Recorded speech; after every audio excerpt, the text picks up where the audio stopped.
Salam sa inyo lahat mga bro. Ngayong araw samahan niyo po ako na i-testing at i-try itong bagong dating natin na Bendo Coin Slot. Ito po ay gagamitin natin dun sa project natin na Bendo Car Wash Machine. So tara mga bro, samahan niyo ako. Here I come. Oh, here I come. Oh.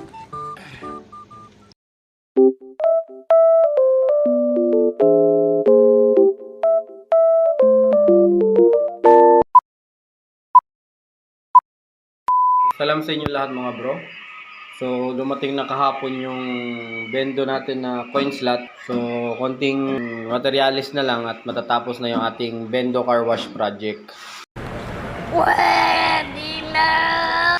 So yung gagawin nating negosyo na bendo car wash. So ngayon is itatry natin ito kung gagana ba siya. Na-set up ko na rin yung number niya. Yung isa kasi is 1 minute lang at tapos yung isa naman is 3 minutes. Kasi ang mangyayari is yung isa pang pressure washer, tapos itong isa is pang shampoo. So tara mga bro, testing natin. Okay. So ito, itatry natin ngayon araw yung ating bendo car wash or bendo coin slot para sa ating car wash bendo project. Yan, sinaksak na natin. So yun natin. Okay. So naman. Okay. Then kukuha tayo ng coins. Coins ba ako dito? Ay, dito. Nasa pitaka yung coins natin. Kuha tayo ng coins.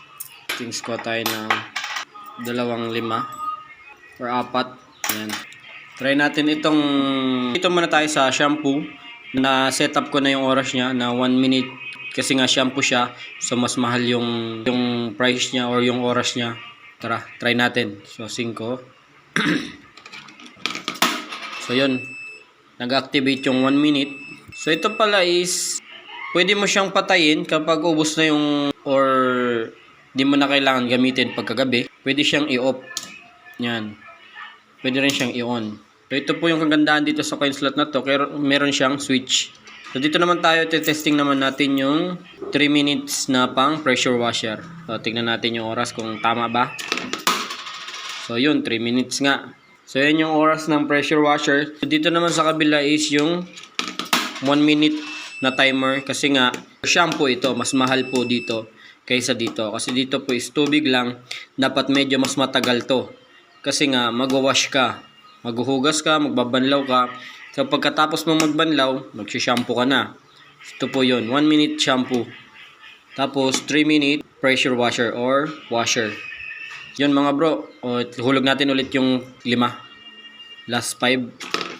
So dito pala is hindi niya tinatanggap yung piso. Kapag naghulog ka ng piso is diretso mahuhulog lang siya dyan sa gilid. Hindi siya mag-activate. Kapag naman po 10 piso, mag-activate siya kaso pang 5 peso lang yung activation niya. Hindi siya madodoble yung oras. So yun mga bro, okay naman, gumagana. So konting materialis na lang para matapos ko yung aking project. So ito po yung design na ginawa ko na i-welding ko. So magwe-welding tayo ng design na ganito. Yan. Simple lang siya.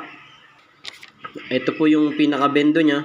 So nandito sa loob yung car wash. Yung 2 pressure washer nandito sa loob. So yan po yung ating project. So konting materialis lang, ipon lang ng konti. Tapos ikakasana natin doon sa ating location na paglalagyan. So yun lang mga bro, maraming salamat, ingat, peace. Maraming salamat sa inyong lahat mga bro. Bago ko po tapusin ang video na ito, pakipollow ang aking Facebook page, ang aking Facebook account, aking business page, at ang aking YouTube channel. So maraming salamat, ingat.